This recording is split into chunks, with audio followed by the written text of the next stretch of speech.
사랑합니다.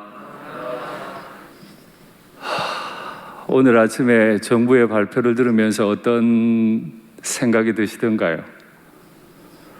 2단계를 이제는 3주간 연장한다고 하죠.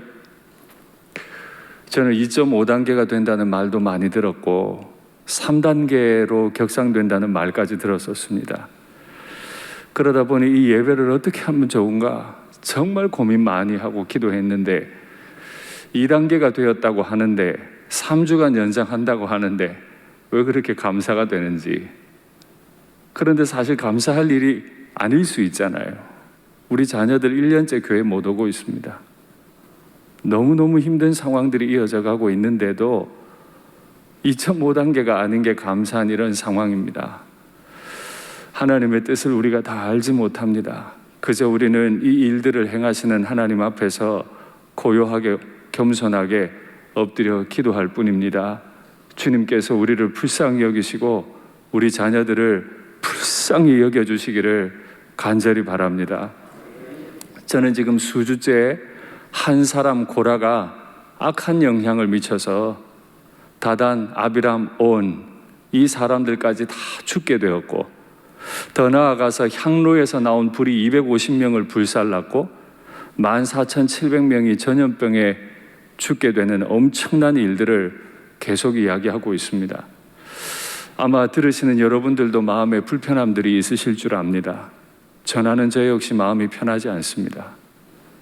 그러나 기록된 하나님의 말씀을 우리가 기회가 되었을 때 마음으로 받고 우리의 삶에서 잘 해석하면 좋겠습니다. 전염병이 계속 퍼져나가고 이스라엘 백성들이 죽어나갈 때 아론은 죽은 자와 산 자 사이에 서서 그 죽음이 더 이상 진행되지 않도록 막아섰고 그 아론의 행위가 바로 우리 주 예수 그리스도의 십자가의 행위였다 말씀을 드렸습니다. 날마다 그 십자가 앞에서는 우리가 되기를 바랍니다. 전염병으로 14,700명이 죽었고 그 죽음의 행진이 마무리가 되었을 때 여호와께서 또다시 모세를 불러 말씀하십니다. 하나님은 어떤 마음으로 이 일을 마무리하고 싶으실까요? 이 엄청난 숫자, 자기 백성을 죽이시는 하나님이 어떤 마음으로 모세를 부르셨을까요? 집에서 사랑하는 아이를 초달을 하기만 해도 그 아이의 이름을 다시 부르는 아비의 마음이 아픈데 자기 백성을 애굽에서 끌어내시고 14,700명을 쳐 죽이신 하나님 아버지의 마음이 어떠할까요? 오늘 우리가 읽었지만 죽지 않게 하고 싶은 게 하나님 아버지의 마음이었습니다. 그래서 표도 만들고 기념물로 만들다 하셨죠? 그 하나님이 다시 모세를 부르세요. 그리고 한 가지 명령을 하시죠. 자기 조상의 가문을 따라서 지팡이 하나를 선택해라. 12조상들이니까 12지팡이가 나오겠죠. 그 지팡이에 그 지파의 각 수령들의 이름을 새겨라. 모세는 다 명령을 했고 각 지파는 대표적인 사람들의 이름을 그 지팡이에 기록합니다. 그런데 하나님께서 특별히 한 지파에 대해서는 이름을 정해 주십니다. 루벤 지파는 누구를 적어라. 시므온 지파는 누구를 적어라. 유다 지파는 누구를 적어라. 성경에 없습니다. 레위 지파를 위해 들고 온 이 지팡이에는 아론의 이름을 기록해라. 하나님이 아론을 세워주고 싶으신 거죠. 정말 아론이 하나님이 택한 자인지 아닌지 알게 하시기 위해서 하나님은 그 지팡이에 아론의 이름을 기록하라고 명령을 하셨어요. 다 들고 왔더니 하나님이 다시 명령하십니다. 이 지팡이들을 들고 회막 안에 있는 증거궤 앞에 두거라. 이따 그림을 보시겠습니다마는 증거궤는 다른 말로 법궤라고 합니다. 법궤는 성막의 크게 두 부분, 성소와 지성소. 법궤는 깜깜한 곳 한가운데 하나님이 임재하시는 자리죠. 성막은 그 덮개가 총 4개의 가죽으로 되어 있습니다. 빛이 전혀 들어가지 않습니다. 출입구도 다 휘장으로 막혀 있고 그 휘장이 열릴 때 잠깐이라도 백성들이 보지 못하게 하기 위해서 휘장 앞에 향로를 피워서 향이 가득하게 막고 있습니다. 지성소는 아무런 빛이 없어요. 깜깜합니다. 그곳에 홀로 하나님이 법궤 가운데 임재하시죠. 그리고 그곳은 율법에 따르면 대제사장 아론만 1년에 한 번 들어갈 수 있는데 오늘 갑자기 하나님께서 명령하십니다. 모세야, 이 지팡이들을 오늘 들고 들어가라. 오늘이 대속죄일 7월 10일인지 아닌지 성경은 기록하지 않지만 아마 정황으로 보았을 때 7월 10일이 아닐 가능성이 많습니다. 그런데도 1년에 한 번 들어갈 수 있는 그 자리로 오늘 바로 들고 들어가라고 말씀하십니다. 그 12개의 지팡이들을 들고 그 칠흑같이 어두운 곳, 오직 하나님의 영광만 계신 그곳에 모세가 그 지팡이 12를 들고 그 앞에 갖다 두었다고 기록합니다. 그리고 하나님이 오늘 말씀의 제목과 같이 내가 택한 자의 지팡이에서는 싹이 날 거다. 하나님이 택한 자인지 아닌지를 선택함에 있어서 왜 지팡이라고 하는 도구를 쓰셨을까요? 지팡이는 히브리어로 마테 혹은 마타라고 하는데 여기에 어떤 의미가 있는지 한번 확인하시죠. 지팡이라고 하는 히브리어에는 막대기, 에스테프라고 하는 뜻도 있고 가지, 브랜치라고 하는 뜻도 있지만 지파, 트라이브라고 하는 뜻도 있습니다. 하나님이 굳이 막대기를 하나 선택해가지고 이 막대기에 싹이 나면이라고 하신 이유는 이 막대기가 다른 의미로 지파라는 뜻이 있기 때문이라는 거죠. 내가 이스라엘 12지파 중에서 한 지파를 선택할 거고 그 한 지파를 이끌어갈 그 지도자가 이스라엘 전체 지도자가 된다는 걸 보여줄게. 그래서 지팡이예요. 망치도 있을 거고 옷도 있을 거고 모자도 있을 거고 벨트도 있을 텐데 굳이 지팡이를 선택하신 이유는 지팡이라는 단어가 지팡이뿐만 아니라 지파라는 뜻도 있기 때문이라. 이사야 11장 말씀 확인하실래요? 이새의 줄기에서 한 싹이 나며 그 뿌리에서 한 가지가 나서. 이새라고 하는 집안은 유다 지파에 속해 있죠. 그 유다 지파에서 한 싹이 나요. 그 뿌리에서 한 가지가 나요. 결실할 것이고 그 위에 여호와의 영 곧 지혜와 총명의 영이요 모략과 재능의 영이요 지식과 여호와를 경외하는 영이 강림하시리니. 이 이사야가 예언했던 그 이새의 뿌리에서 난 싹 무엇입니까? 바로 예수 그리스도죠. 예수 그리스도를 거부했던 사람이나 광야에서 모세와 아론의 리더십을 거부했던 사람이나 다 동일합니다. 우리는 그렇게 인정하고 싶지 않을지 몰라도 하나님의 눈에는 그렇습니다. 하나님께서 이스라엘 백성들 사랑하셔서 애굽에서 끌어내시고 가나안에 들어가서 하나님이 주인이신 땅을 선포하게 만들려 하심에 있어 하나님은 지도자를 세우셨는데 그 지도자는 자신 스스로 능력을 가지고 된 사람이 아니에요. 그러나 하나님께서 어떤 뜻을 가지시고 한 사람을 세우셨어요. 그런데 백성들은 그 권위에 도전하고 질투합니다. 너희만 지도자가 될 수 있느냐라고 질문합니다. 그 결과 참혹하게 1명과 3명과 250명과 14,700명이 죽임을 당합니다. 그리고 하나님께서 다시 말씀하세요. 내가 선택한 것을 보여줄게. 하나님께서 이스라엘 12지파 가운데 다시 유다를 선택하시고 그 유다 안에 있는 다윗의 집을 선택하시고 다윗의 후손으로 오신 예수님을 선택하셨는데 당시 종교 지도자들은 하나님이 선택하신 예수님, 그분의 주권을 인정했나요? 인정하지 않았습니다. 하나님은 아론을 선택할 주권도 있으시고 하나님은 다윗의 집에서 난 싹 예수님을 선택할 주권도 있으신데 하나님의 백성들이 그 주권을 인정하고 싶어 하지 않아요. 제가 몇 주째 말씀드리죠. 악한 영은 거스르는 영이에요. 언제든지 악한 영이 우리 속에 들어오면 마음이 불편해지고 거스르고 싶고 저항하고 싶고 따르지 않고 싶어요. 내가 주인이 되고 싶어요. 마음을 잘 살피셔야 합니다. 아론이 탁월해서가 아니에요. 다윗의 집이 지금 탁월한 가문이 되어 있기 때문이 아니에요. 하나님이 주권적으로 선택하시고 약속하셨기 때문에 그 일을 이루시는 것 뿐이에요. 그래서 예수님께서 이 땅에 오셨을 때 아무도 볼품 없어 했어요. 거들떠 볼 일도 없어요. 가장 촌동네인 나사렛 사람이셨고 가장 시골인 베들레헴에서 났죠.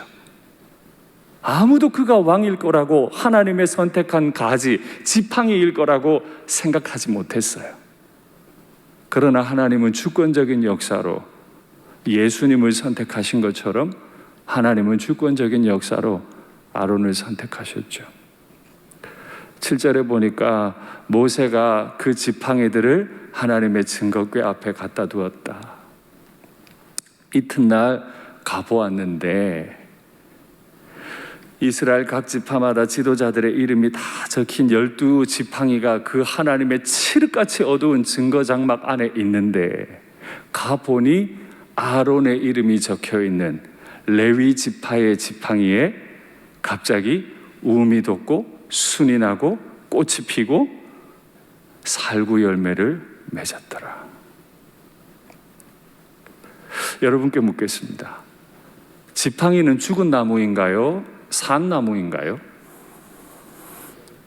죽은 것이 분명하죠. 아무짝에 쓸모없습니다. 그건 순도 음도 안 나요. 꽃도 못 피우고 열매도 없어요. 아무짝에 쓸모없는 게 아론이에요. 아론은 출애굽하자마자 자신의 동생이 금식하며 하나님 앞에 있을 때 금송아지를 만든 못난 형이에요. 정말 마른 지팡이가 맞아요. 마른 장작 같은 인생이 맞아요.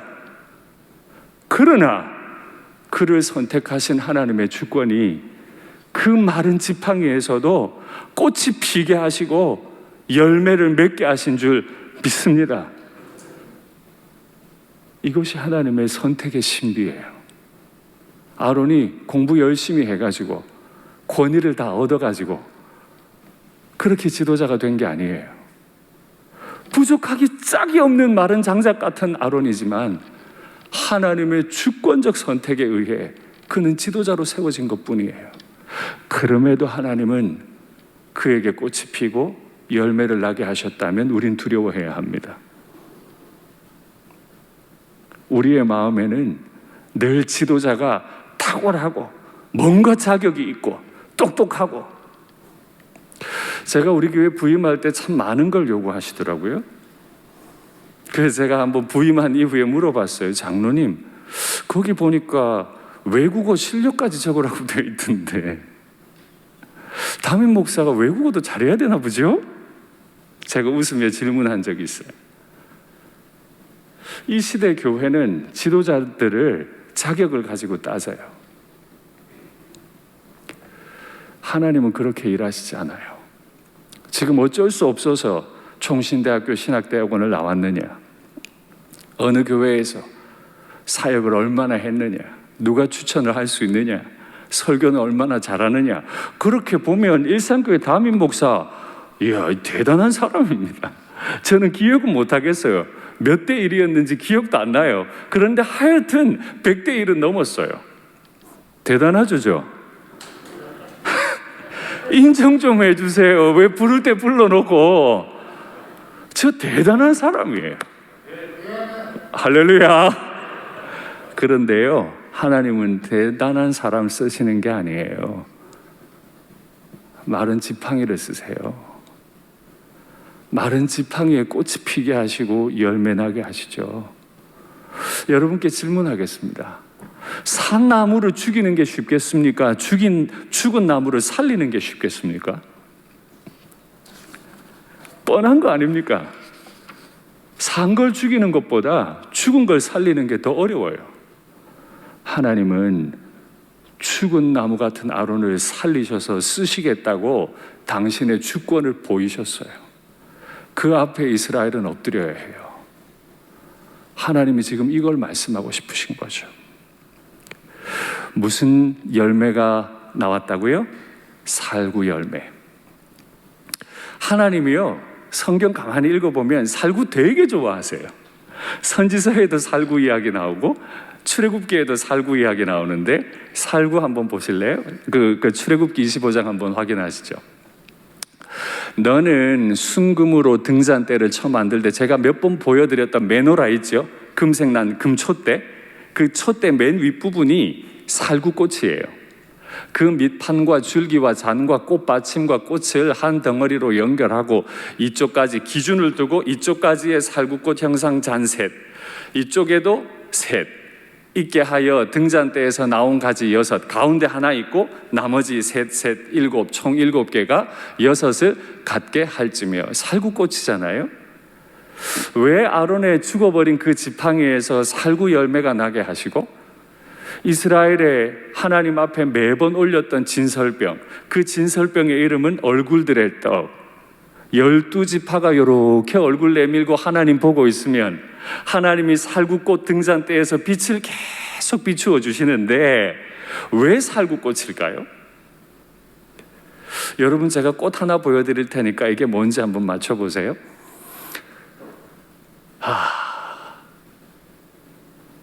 좀 이뻐 보이세요? 그 다음 사진 보시죠.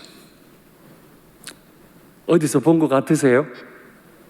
제가 이따 물어볼게요. 아마 틀리실 거예요. 그 다음 사진 보시죠. 많이 익숙해 보이시죠? 자, 묻겠습니다. 무슨 꽃일까요?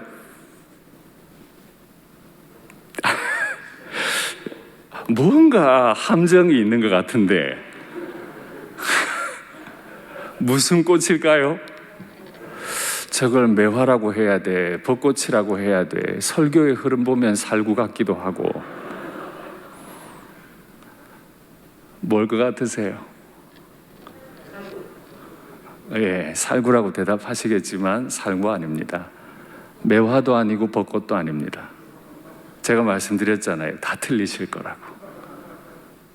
우리나라 성경으로 살구라고 번역이 되어 있는데 살구와 가장 닮았기 때문에 살구라고 번역했는데 사실 저건 아몬드입니다. 우리가 볶아 먹는 견과 있죠? 아몬드 꽃입니다. 정말 확실합니까? 확실합니다. 제가 아몬드 협회 홈페이지에 가서 긁어온 사진이니까 아몬드 뜻 한번 확인하실래요? 히브리어로 사케드인데 잠에서 깨다, 부지런하다, 파수꾼. 저는 저 단어를 이해하고 얼마나 감격했는지 몰라요. 나 같은 인생이 뭐라고 날 아몬드로 쓰시나.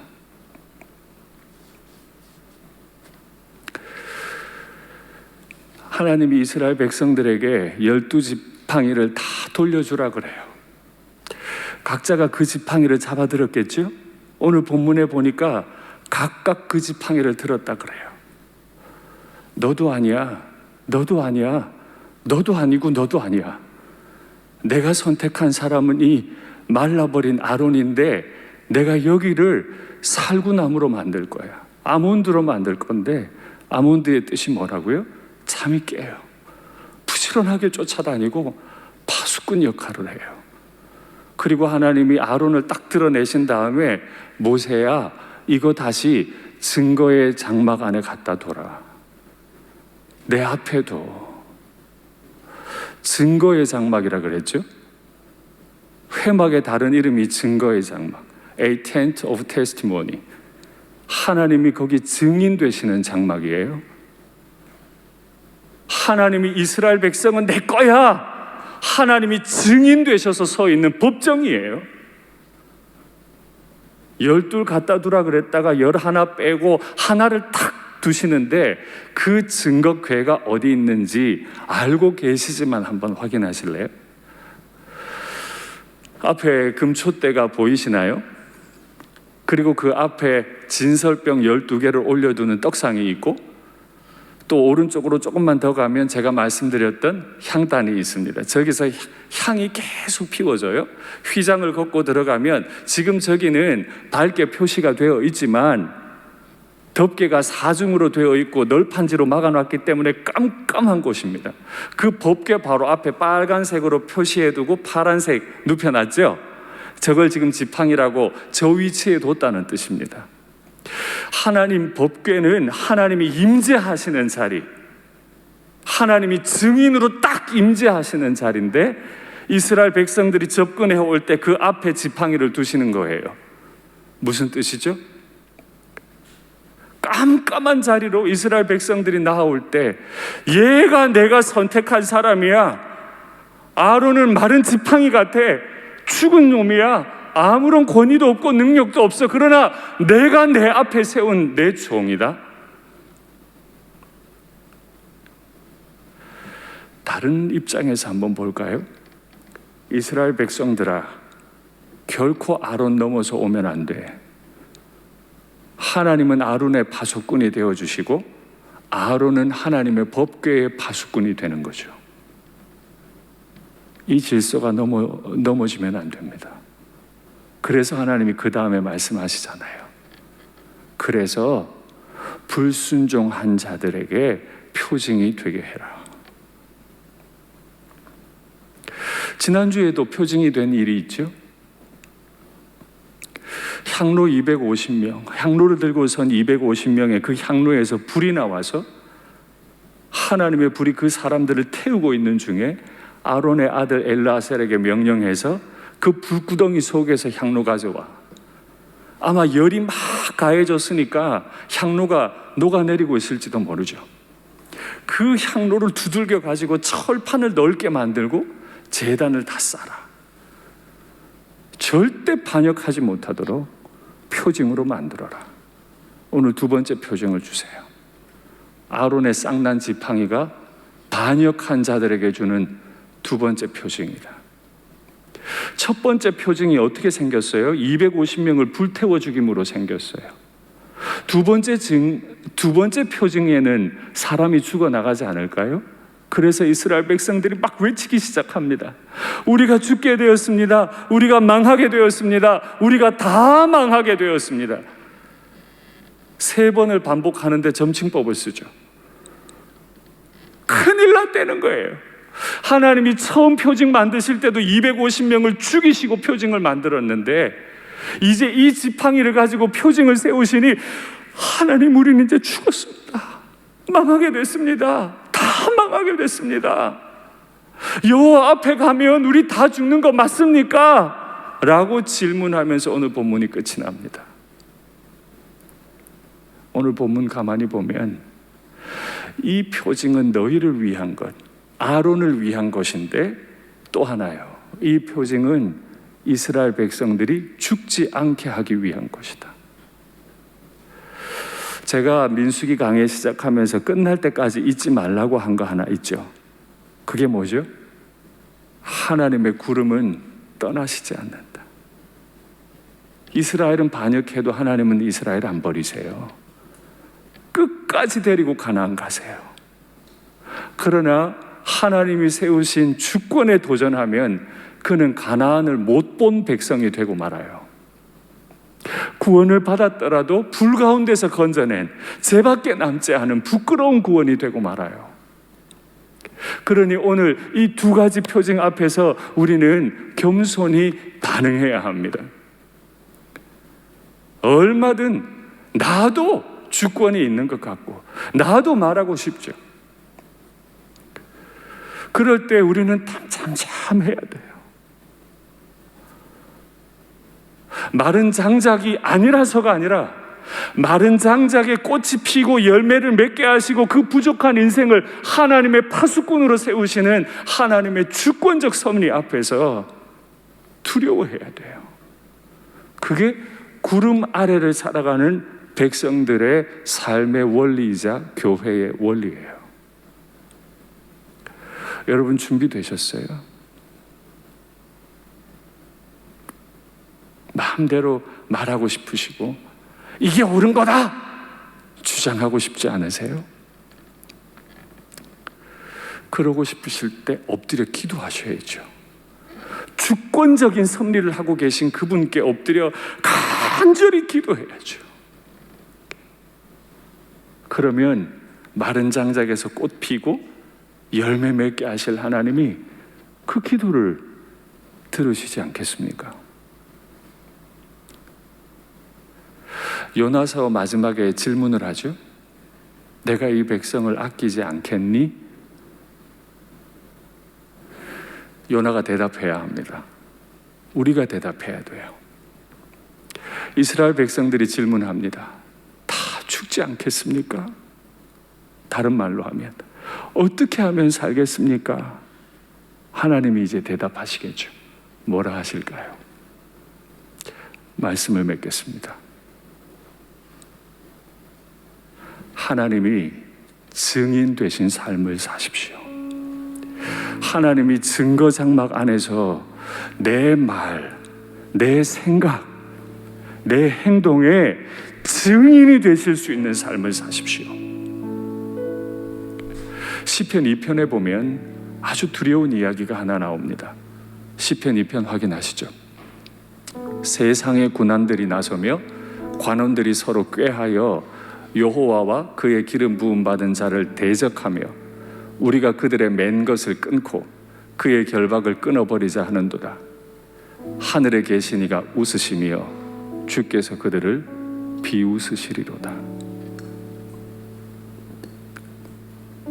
하나님이 증인 되실 때 날 보고 미소를 지으시겠습니까?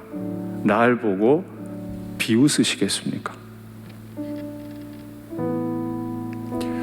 내가 말 한마디 내뱉는 거 보시고 하나님이 증인석에 서셔서 날 보시고 웃어주시겠습니까? 비웃으시겠습니까? 하나님이 내가 서는 법정의 증인으로 오실 때 하나님이 증인 되시는 게 반갑겠습니까? 두렵겠습니까? 오늘 그 하나님의 질문 앞에 답하시는 은혜가 있기를 바랍니다.